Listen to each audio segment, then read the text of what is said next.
Texas Congresswoman Sheila Jackson Lee at the center of a controversy tonight involving United Airlines. Fellow passenger Jean Marie Simon, a public school teacher here in Washington, D.C., says she was bumped from her first-class seat in favor of the Congresswoman.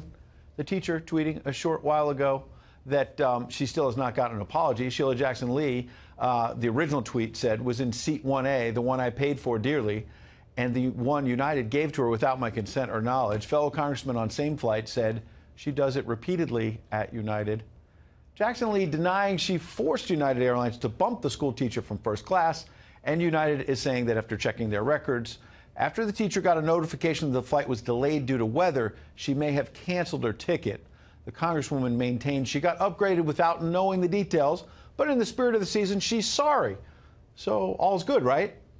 Not really. Jackson Lee decided to inject race into this issue, tweeting, among other things, quote, "Since this was not any fault of mine, the way the individual continued to act appeared to be, upon reflection, because I was an African-American woman, seemingly an easy target, along with the African-American flight attendant, who was very, very nice." With me now, conservative radio host Larry O'Connor. He's on the radio. Democratic strategist Michael Starr Hopkins. Merry Christmas to both of you. Thanks for coming in. Merry Christmas. Merry Christmas, Ed. Good to see you. Larry, I want to start with you. Why in the world did she inject race into this? I am hesitant to say anything critical of Representative Sheila Jackson Lee because then I'll be called racist. I mean, we're all racist. This was an outrage. It really is. But here's the hidden little secret that everyone needs to know. I'm in Oklahoma now, but I work in D.C., so do you, Ed. She's notorious. I mean, Washingtonian magazine in D.C., a left-leaning publication, year after year, she wins the poll of the most hated congressperson. This has nothing to do with race. This has to do with the arrogant, entitled attitude of most incumbents in Washington, D.C., who like to walk up to a counter and say, "Don't you know who I am?" Right. Well, Michael, originally we thought when we were going through this story this morning, it's kind of frivolous. It's about a first-class seat. You know, we should be doing bigger issues. And then we hear the Congresswoman it was not just one tweet, but a series of tweets suggesting that this issue came up because she's African-American. Why would she inject race into this? Yeah, listen, I'm not going to get into what was going on in her head. I don't know whether race was a factor in it, but I will say that race has become a huge issue in our political dialogue, and I think a lot of it has to do with tone, and that starts at the top, and that starts with the president. And so, you know, maybe she was wrong for bringing race into this. How is this the president's fault? How is it the president's? This was going to be Trump's fault somehow. Really? Listen. Maybe race wasn't a factor in this. I'm fine with saying that, but I will say that tone starts from the top. And so I think that race is something that we need to look at when we're talking about issues. And race is something we need to be able to have a comfortable conversation about how we deal with racial issues. It's kind of tough to have that comfortable conversation when something like this happens and immediately a woman of influence and power, an elected official, decides to make it about race. Then how can we have a conversation at this point? Fair question, when it's not Michael. even about race. Michael, I agreed with almost everything you said until you said this had something to do with Donald Trump. Well, no, that's not what I said. I said that our conversations and our tone start with the top. The president, who has played footsies, has, you know, let's not pretend like the president hasn't, you know, been a bigot.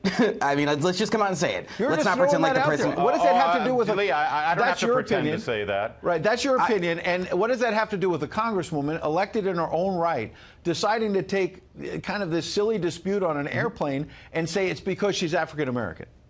I think the dispute itself is silly. What I'm saying is I think we need to look at the top and where we're getting our leadership from. And when the president acts like a bigot on TV every day, then I think it makes it harder to have these kinds of Larry, conversations. A Democratic congresswoman tweets this out that it's about race and it's Donald Trump's fault. Apparently, that's what I'm getting because of the tone. I just think we've come a long way in this country that the struggle from Rosa Parks being forced to sit in the back of the bus has now turned into Sheila Jackson Lee getting her first-class ticket on an airplane. All right, well, I mean, you referencing Rosa Parks, I mean, come on, let's not kid ourselves. No, you're right. She is a symbol. Sheila Jackson Lee, she suffers for all of us. God bless that woman. She's been through hell. I noticed some sarcasm there. All right, let's shift gears. When you talk about the tone in this country right now, there's a man named Robert Strong, a liberal activist out in California, who decided to basically send a package full of horse manure out to a home that the Treasury Secretary owns in California. Take a listen. We, the American people, are returning the gift of the Christmas tax bill because it's complete and utter hoard. Well, my wife's a lawyer, and And I'm not too worried. As it turns out, I'm going to be the guy that gets known for. Larry, what? Hard to argue with that. But, you know, Larry, it was just a couple of weeks ago that you had liberals screaming aimlessly into the sky about Donald Trump. Now they're sending horse poop to the Treasury Secretary. What in the world's going on? It's like they're trying to guarantee his reelection by a landslide in 2020. Let me just say, as everyone now finishes up their year and they look at their 401k and they see that their retirement just got about 25 to 30% richer over the last year, and you got this guy doing the sophomoric equivalent of leaving a bag of poop on somebody's front porch, on the principal's front porch. Listen, why not bring back Occupy Wall Street while you're at it? Because this will be a landslide for Trump if Michael, the left last point. continues this. What about the fact that Bernie Sanders over the weekend admitted that something like 91% of the middle class is going to feel this tax cut? The Democratic talking point about this going to the rich is kind of ridiculous, isn't it?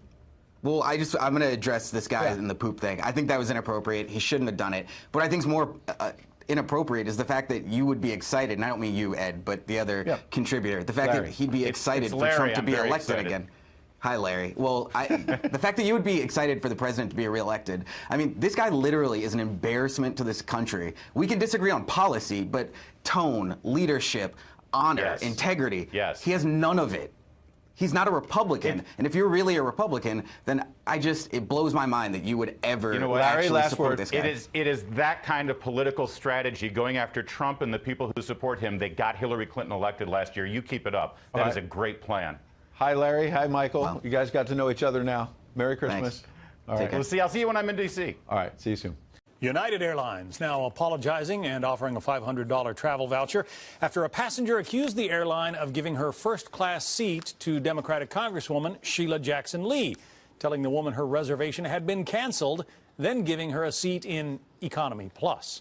The flight was from Houston to Washington. United says it upgraded Jackson Lee automatically and not because she's a member of Congress. The Congresswoman in a statement says that she did not ask for anything exceptional or out of the ordinary.